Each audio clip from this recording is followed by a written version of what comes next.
In today's episode, we're speaking to Paul Avins.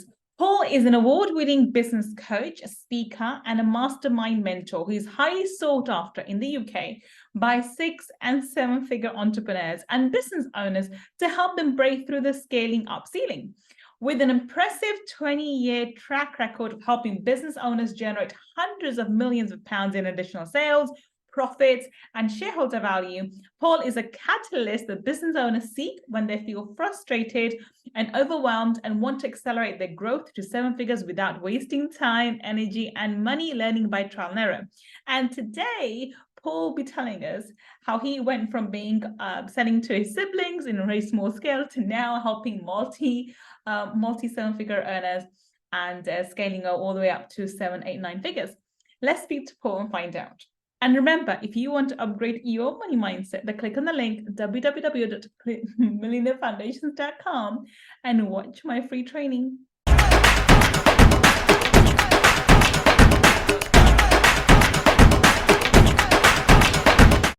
Welcome. This is Gull, your money mindset expert. And today I'm so excited. I'm speaking to a gentleman who's actually my mentor, and I'm so privileged to be speaking to him. Welcome, Paul. Oh, thank you for having me. It's a real treat to be here. Looking forward to this conversation. So thanks for having me. Thank you for joining us, Paul. Everyone's heard your intro. They know how fabulous you are, but please, in your own words, tell everybody what it is that you do. So for the last 20 years now, I've really been helping entrepreneurs, particularly 6-figure entrepreneurs, to scale to 7 figures in sales, profits, and exit value. So part of my expertise is really helping entrepreneurs to go through what we call the scale up ceiling, which is where they're trading time for money, hustling really hard, and then how they shift to building teams, building systems, building processes, and ultimately getting themselves into a place where the business is valuable enough to either extract them from the day-to-day operation so that it pays them like an investor and gives them the freedom that they desired and wanted when they started, or they're in a position to actually sell the business and take that capital event that all entrepreneurs really kind of set up with an intention of doing, and then actually exit and then go do something else, go do their next venture, their next business.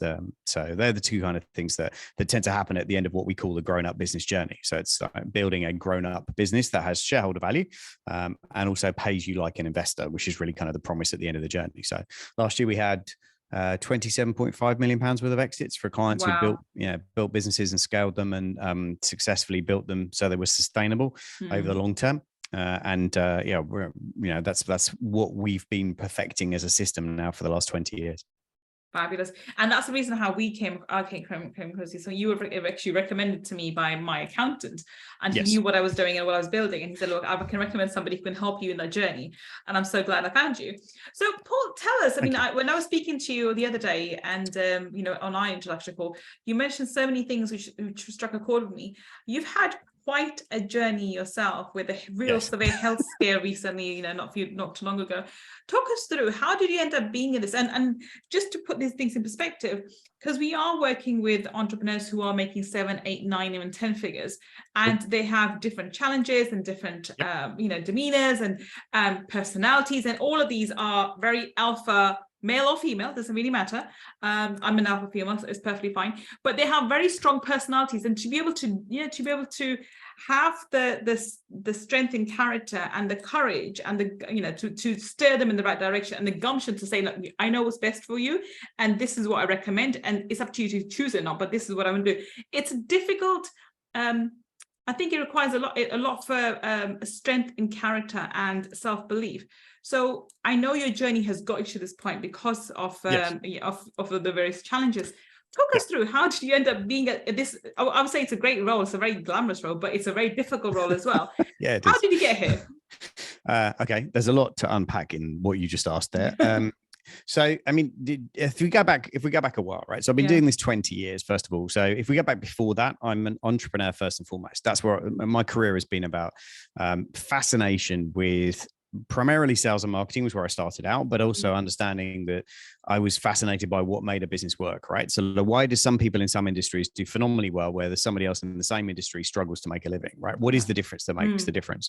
And that was really what started my whole kind of journey into this world. And, I laughingly tell the story that, sort of jokingly tell the story that I started out my selling career by selling my Smurfs to my sister when I was 7 years old.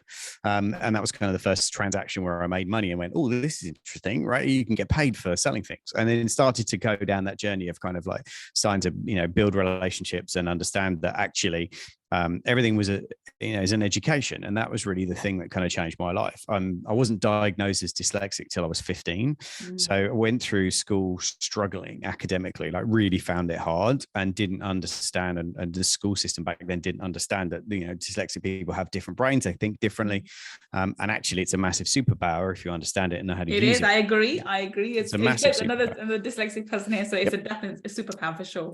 But society doesn't recognize that because we're starting to now, to be fair, like LinkedIn now you can put hashtag made by dyslexia on your profile. There is a skill set on LinkedIn of being dyslexic. You can actually tag yourself as being dyslexic so people understand. It's a massive value creator.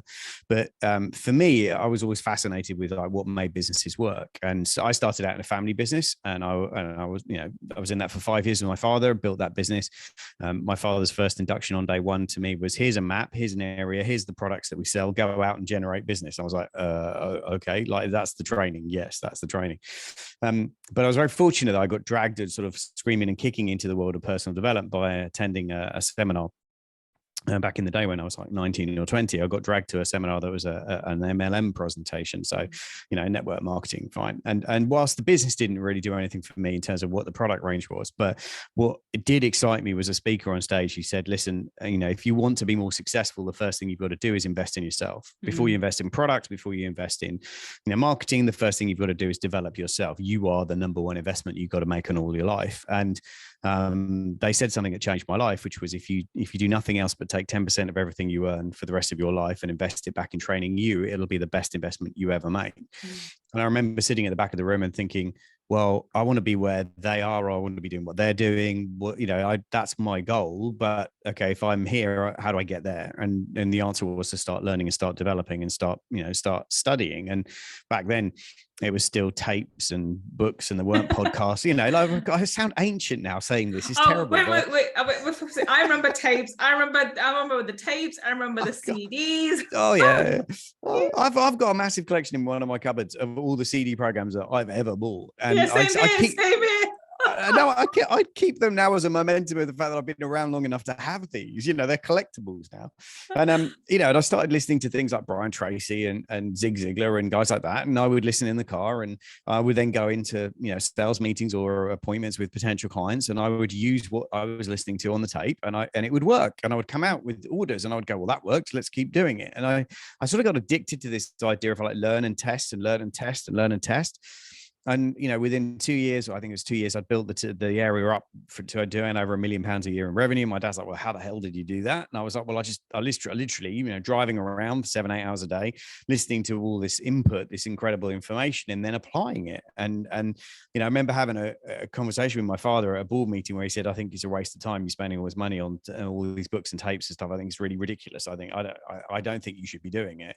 And I said to him, listen, I promise you one day it's going to pay off, right? One day this will pay off. And we've had conversations in recent years where he's gone, I never understood, did I, that back then this was going to be a profession for you? And I was like, no, you didn't get that one. But to be fair, at that time, you just you're trying to learn skills, right? And I think one of the most important things that any entrepreneur can suddenly realize, and it's a massive light bulb when you have it, is that your job is to acquire the next level of skills that you need to go to where you want to go. And you're only going to grow your business to the level of your capability and your confidence. And capability is something you can develop, but you have to put the time in, you have to put the hours in, you got to study, you got to learn it, because you don't know what you don't know. Yeah. And for me, it's like if you're consistent with your commitment to learning, and you become a lifelong learner, and that's something that is an identity shift. When you go, listen, I know that if I want to learn trading, or I want to learn sales, or I want to learn marketing, there are tons of people you can listen to. I want to learn how to manifest money, you can listen to you. There's loads of people I can get around now, incredibly for free most of the time, insanely so. But you can go and start your journey at a level now. Just put the time in. But be consistent. You have to have that view of like, where am I going to be in 10 or 20 years time? And as a result of kind of getting into that, I left the family business with my father, went out on my own, had 2 or 3 businesses that I didn't really do particularly well. I remember one that I'd laughingly talk about where I teamed up with somebody and we just tried to sell door to. It sounds mad when we say it now, but door-to-door selling. We tried to sell door-to-door in very rich neighborhoods, people on having portraits done of their family to hang on the wall.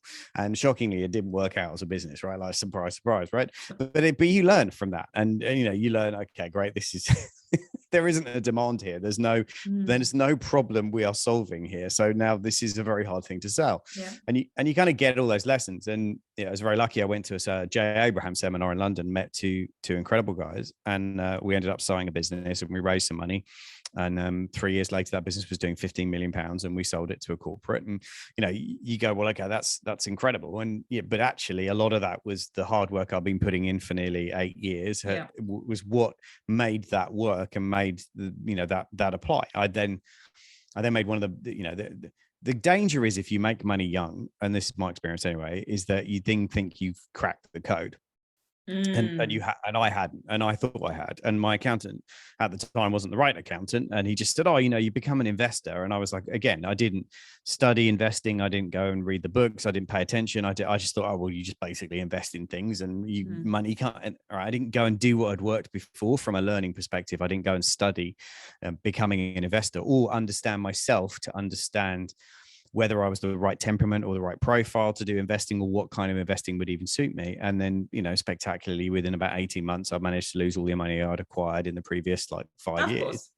And it's, but at the time, you live life forward and understand it backwards. But for me, that was a massive wake up call around, listen, just because you've made money once, the skill of making money is one thing. The skill of keeping money is a totally different skill. The skill of investing it, totally different skill again. Skill of raising it, completely different. But very few people ever unpack that or explain that as an entrepreneur, you need to have about 4 or 5 different money skills, and they're completely different. And you can be brilliant at one and lousy at the other, and it won't work. And I think for me, that was where I ended up going to a franchise exhibition. So I got down to the last £10,000, right? So I got divorced and got separated, all that stuff, and I got down to my last £10,000 on a credit card, and I went to a franchise show and bought a domestic cleaning business, because there's always going to be a market for people who don't want to clean their house, right? Like that is a basic level that's never going away as a demand. And the busier we get, the more the demand was there. And I figured that out.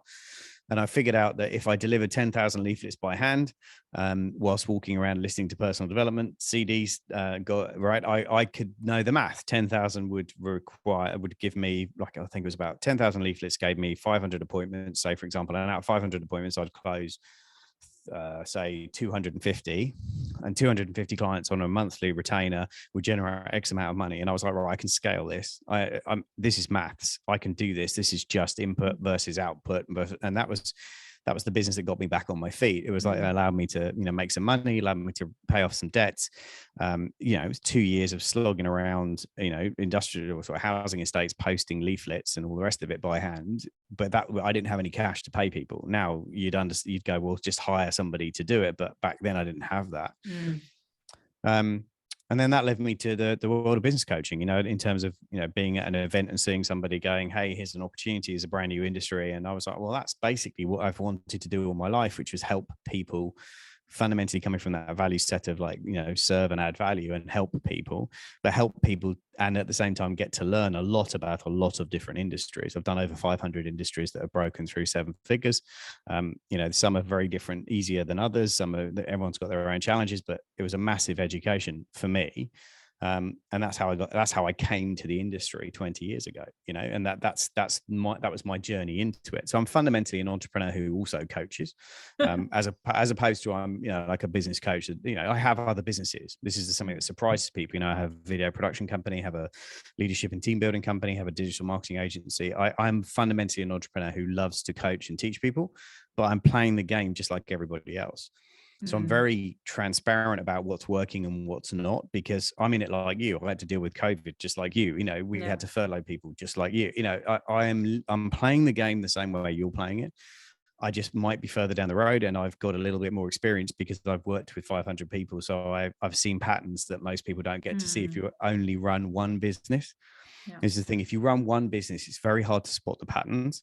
Whereas if you're coaching, right now we've got 47 people in different programs with me and my coach, a team of coaches. And if you're coaching 47 businesses, you see patterns really fast about what's working and what's not. And you can start to see what fixes it at each level. And each level has a different set of tools that are needed to get fixed. And you can kind of work that out because you see it enough and the patterns repeat. But whereas I think most people, if you're just running one business, whether it's a million, the strategies that get you to 1 million are very different to the ones that get you to 5 million versus what you do that goes from 5 to 15 versus 15 to 35 to 100. It's very different. But if you've never climbed that mountain before, you don't know that. Yeah. Right. If you don't have a map, you have no idea when you should turn left or turn right. You don't know that. Whereas, my job is to be a guide for a lot of clients, is to go, listen, I've been up this mountain with somebody else. This is what we did that worked. Here's the blueprint. How are we going to apply this to your business and your model right now? But this is the blueprint. Rather than, I would say to people, I'm never going to tell you how to run your business. That's not my job. My job is to show you what works across different industries, but also to give you a framework that is proven in terms of scaling value that people want to buy, and then holding you accountable to do what you need to do, even if it's uncomfortable. I mean, everything you said made sense to me, and that's the reason why I came to you, because I knew I've run multiple businesses, but scaling to the level that I want to scale up to, I needed somebody who can see the bigger picture rather than just, from my perspective, and sort of guide me. And I think you're right. Every business is different. Every entrepreneur is different. You cannot dictate how business should be run. That's not how things are done. You can only give them frameworks and say, look, this is what works for majority of the time, and this is what would work for you. And this is what I think anyone who's a true entrepreneur, because they're so independent, so creative in their thinking, they can't, nobody can dictate to me and say do A, B, and C, because it's not going to work for me. It wouldn't. So I need someone to come and say, okay, Gull, this is it. This is, okay, you want to go from 7 to 8 or to 9. This is the path we're going to have to take, and we'll have to adopt and mold our path as well, because it's going to be a different journey for everybody. But you'll be able to understand an entrepreneur and their struggles and their frustrations and their downturns. People forget, and I've done many podcasts on this. When you're on a journey, expect failure. You don't know when you're going to have fail. I mean, I'm not saying you should every task you take, you think every action you take, expecting it to fail, but you be prepared for it. That some of the things is just pure numbers, right? Every action you take is going to lead to success. Some failures have to be endured on the way. Yeah, I think, there's a great quote that says enthusiasm is easy, endurance is hard, right? It's easy to get fired up and go, yeah, great. But actually, can you do it when it's not easy? But if you go back to the analogy that I use is climbing the mountain, right? For me, because I think it's great. If you don't go with a guide, the risks of failure are significantly higher. Yeah. If you climb in bad conditions, it doesn't matter if you go, look, I'm really fit, I'm ambitious, I'm going to climb the mountain. And if there's a force 10 gale and your visibility is 1 inch in front of your face, you're going to get killed. The odds are you're going to get killed. And the reality is you've got to understand that the economic environment is fluid. It's always changing. You can do the right thing at the wrong time and get incredibly hurt. You can do the wrong thing at the right time and get away with it and think that you're a genius, and that's dangerous too, right? And you've got to understand 2 things really. For me, this has been 2 massive shifts in my coaching over the years. Number 1 is you've got to understand economic cycles, because if you've got to understand, when you're in a bubble, what do you do, right? And also, where are the opportunities? Secondly, you've really got to understand yourself. And this is why I got into profiling and psychometrics and brain research around what makes people's brains work and how do entrepreneurs think differently. But also, your team is going to be very different to my team. Why? Because I'm a different profile to you. So I'm going to need different people on my team as I scale, right? So this is why one of the most dangerous things in the kind of coaching and personal development space is when people pull out what I call superstars, like Elon Musk, Richard Branson.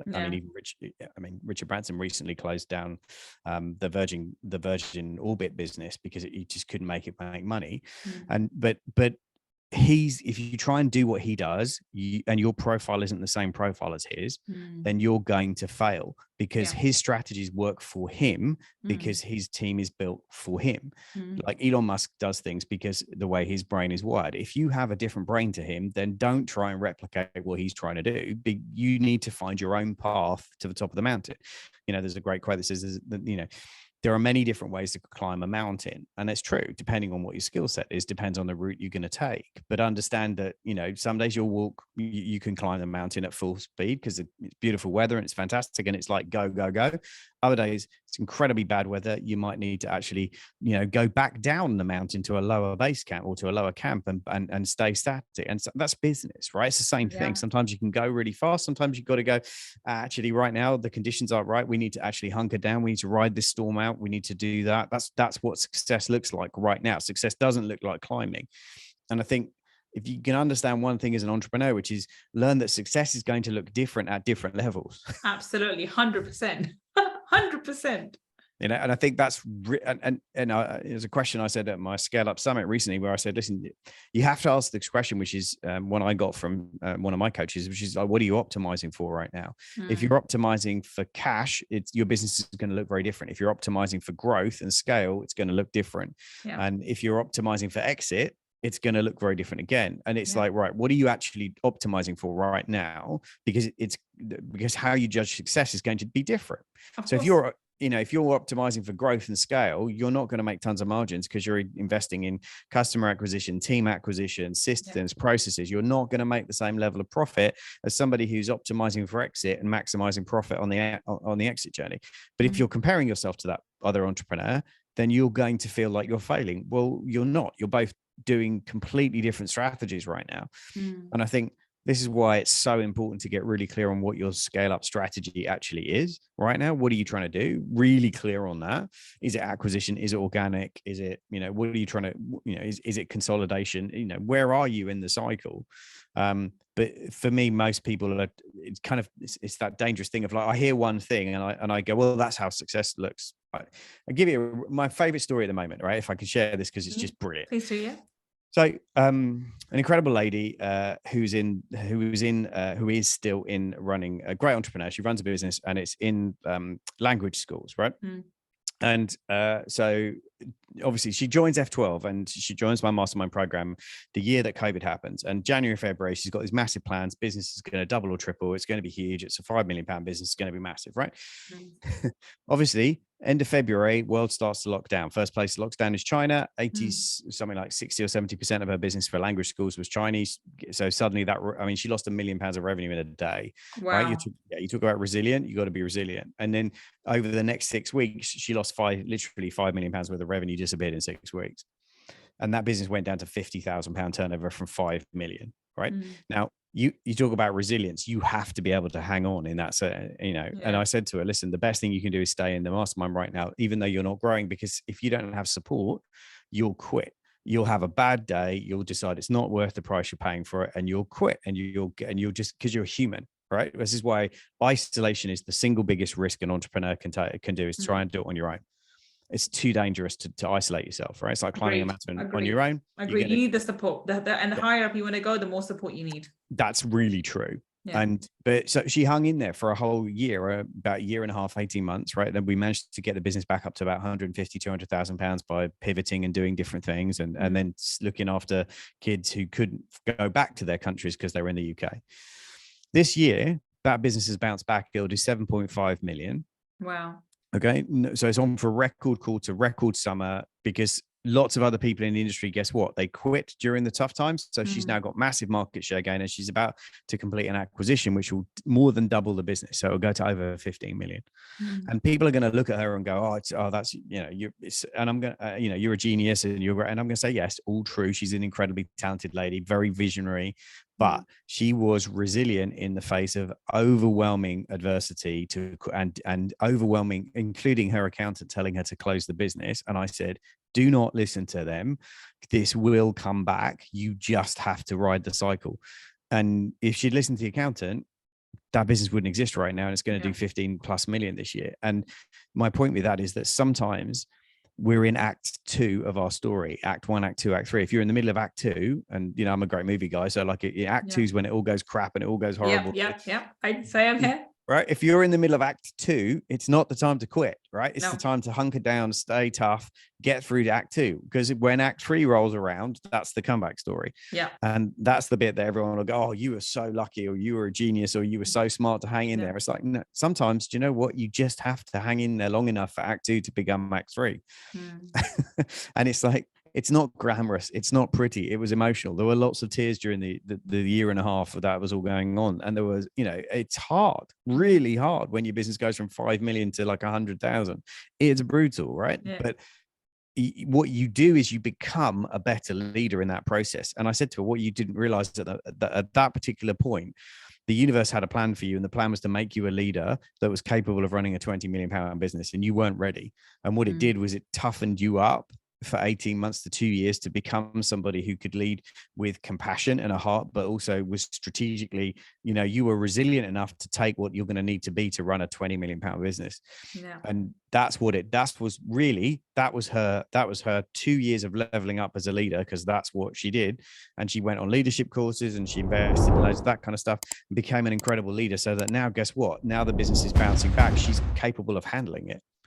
And it's like, you have to have that vision of, okay, who do I need to be next on the journey? Like, not what do I need to do, but who do I need to become? What do I need to believe? Right? How do I need to behave? All of that is the difference that makes the difference. Because there's the strategies you can learn, but who you become on the journey, or who you decide to become on the journey, is actually that's where the real difference is, in my experience. That's where a coach adds massive value. That's where somebody who's been there before and goes, listen, this will pass. And it doesn't feel like it right now, but this will pass. This horrible bit you're in the middle of, it does pass. It does get better. I can point to you at other people who've been there before and have been through this and have come out the other side. It does pass. Just follow the process. The storm does eventually pass. But I think if you've not been around people who are able to give you that perspective and only look at the data for today, this week, this month, which is what accountants tend to do, they tend to look backwards and go, oh, you shouldn't carry on with this, because they're not visionary. They don't see the future, and they don't understand trends by and large, right? Because they're backward looking, because everything is data is backward. And I think that's where a really good coach and mentor can say, listen, I can see where you're going, and I can see the future, and I've got, or not the future, but I can see the journey. And then because I can see the journey, I know where you are on it, and I can guide you on that journey. It's your journey. Let's be clear. It's never mine. I'm on my own journey. It's different to yours, but I can understand the stage that you're at and what you need at this stage to get to the next journey. But you got to do the work. You're going to need to become a better marketer, or a better leader, or a better team player, or whatever it is. That's the work of really becoming an entrepreneur. It's to work on that. How do you become that person? Which is why, like in our framework, we always talk about level up first. You have to level up first as a leader before you'll get the team around you that you need for the next level. Agreed, 100%. And on that note, we're going to wrap this up. I think, did I answer your question at the very beginning? I think I did. I hope I did. Yes, you did. I did. Yes, you did. So on just to wrap this up, tell us, Paul, how can we connect with you? Where can we find you on the internet? Well, the good news is my name is fairly unusual, which is lucky, isn't it? Right. So Paul Avins is quite unusual. So if you Google Paul Avins, you can find me at paulavins.com. LinkedIn, I post pretty much content every day, share videos on there. So you can find me on LinkedIn or Instagram. I'm on there dropping content as well, just to help everybody on this scale up journey. So either go connect with me on LinkedIn or go to paulavins.com, and you can find out all about the coaching programs and the things that we do to help entrepreneurs go on that 7-figure scale up journey. So yeah, I'd love to connect with you. Reach out. Yeah, be great. Fantastic. So if you are listening to us on the podcast, the links for Paul will be in the show notes. And if you're watching us on YouTube, then down below in the description section, let me get words out there. We'll have the links for him too. Do click on it. Do check him out. Like I said, he's my mentor and somebody that I've sort of connected with, and the universe sort of brought us together because I was looking for somebody who could help me scale up my business, and I'm a 7-figure business, going on to 8 and 9 and beyond. So if you are one of those entrepreneurs, do connect with him and see how he can help you build your business. But thank you so much today, Paul. It's been a fascinating conversation. We have to continue with this, and we'll do this in Money Talkies. But today, thank you so much. Absolute privilege. And I hope everybody got value out of it, and look forward to hearing about your successful 7-figure journey, and hopefully get to connect at some point soon. But thanks ever so much for the opportunity. I really appreciate it. Wonderful. And thank you for listening to me and Paul today on Friday Future. I will be back with another amazing guest, finding out how they change their life by changing their mindset. Until the next time we meet, this is Gull signing off. Take care and bye for now.